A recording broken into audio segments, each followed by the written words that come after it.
Good morning, সুপ্রভাত সবাইকে।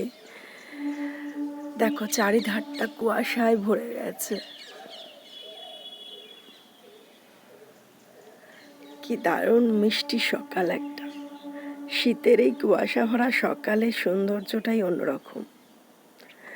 তো এই শীতের ঠান্ডা গায়ে মেখে সবাইকে জানাই সুপ্রভাত, শুভ রবিবার।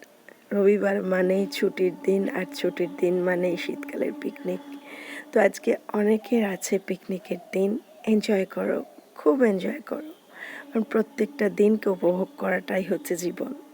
সেটা খারাপ ভালো যাই হোক না কেন, খুব ভালো করে কাটাও আজকে সারাদিন। সকালবেলার মিষ্টি আমেজটা রেখেও মনের মধ্যে আর মুখের মধ্যে মিষ্টি হাসি, দেখো সারাদিন ভালো যাবে। আর পরে আবার কথা হবে, ততক্ষণের জন্য টাটা।